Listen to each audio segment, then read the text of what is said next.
ก่อนอื่นขอเรียนมายังอาจารย์ประจำวิชาเทคโนโลยีเพื่อการศึกษาเรียนมายังหมู่เพื่อนนักสัมมนากรด้วยกันน้องอิงมีชื่อว่ากรศิริสายบันดีมาจากห้องดี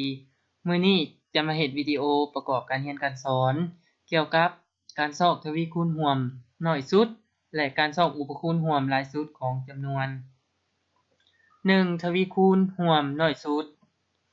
ทวีคูณของจำนวนธรรมชาติ a แม่นผลคูณของ a กับจำนวนธรรมชาติ1 2 3 4 5และต่อไปเรื่อยๆเพราะว่าจำนวนธรรมชาติเป็นจำนวนนับที่เริ่มจาก1ขึ้นไปตัวอย่างกลุ่มทวีคูณของ2แม่น2 4 6 8 10 12และต่อไปเรื่อยๆหรือเท่ากับ2คูณจำนวนธรรมชาติกลุ่มทวีคูณของ3แม่น3 6 9 12และต่อไปเรื่อยๆหรือเท่ากับ3คูณจำนวนธรรมชาติและในการซอกกลุ่มทวีคูณของจำนวนใดหนึ่งก็เฮ็ดตามนิยามเลยคือเป็นเช่นกลุ่มทวีคูณของ2แม่นจะเอา2คูณจำนวนธรรมชาติจากนิยามคือเอา a คูณจำนวนธรรมชาติดังนั้น a ของเราจึงเท่า2และมาคูณให้จำนวนธรรมชาติคือ1 2 3และต่อไปเรื่อยๆคือเอา2คูณ1เอา2คูณ2เอา2คูณ3ก็จะได้2 4 6และเราก็เอา2คูณต่อไปเรื่อยๆก็จะได้คำตอบออกมาเป็นกลุ่มทวีคูณของ2หรือว่าง่ายๆก็คือเอา2คูณจำนวนธรรมชาติและในการซอกกลุ่มทวีคูณของ3ก็เฮ็ดเช่นเดียวกันกับการซอกกลุ่มทวีคูณของ2ทวีคูณร่วมน้อยสุดของ a และ b เขียนย่อด้วยทหนส ab หรือ LCM ab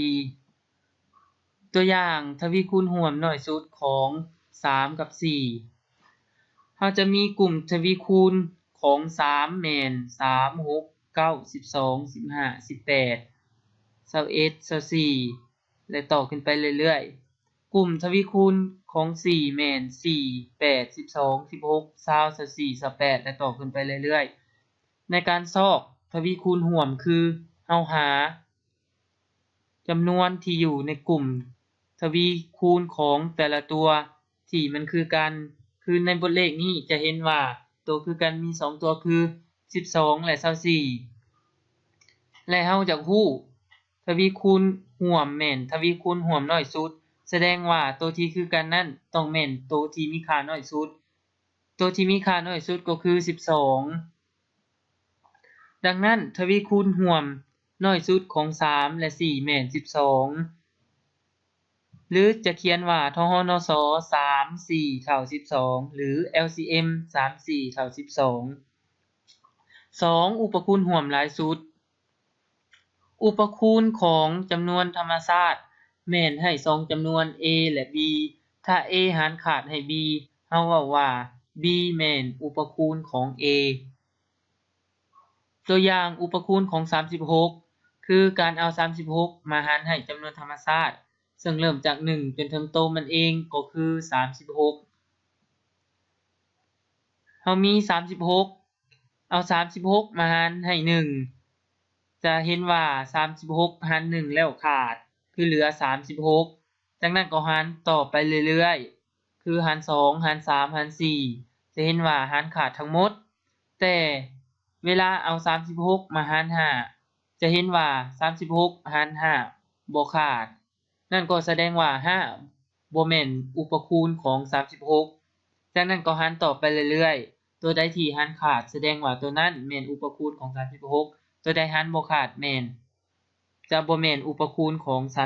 36และมีคำตอบออกมาดังนี้เพื่อความสวยงามเราจะเรียน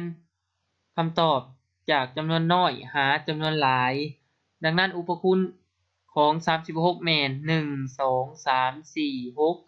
9 12 18 36อุปคูณร่วมหลายสุดของ a และ b เขียนย่อด้วยอหรส ab หรือ GCD AB ตัวอย่างอุปคูณร่วมหลายสุดของ12และ16เรามีกลุ่มอุปคูณของ12แม่น1 2 3 4 6 12กลุ่มอุปคูณของ16แม่น 1 2 4 8 16จากนั้นเฮามาซอกตัวอุปคูณของทั้ง2ตัวนี้ว่ามีตัวใดคือกันแน่คือจะมี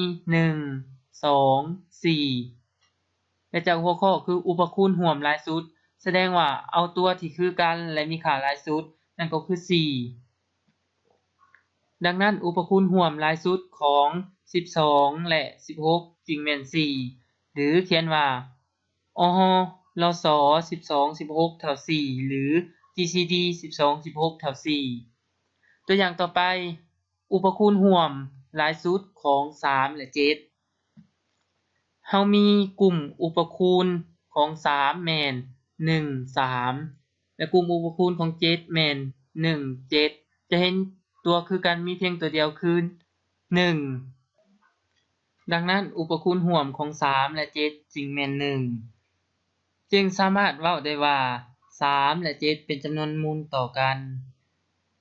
มาถึงนี้วิดีโอการเรียนการสอนนี้ก็ได้สิ้นสุดลงแล้วขอขอบใจที่รับชมและรับฟังตั้งแต่ต้นจนจบขอขอบใจ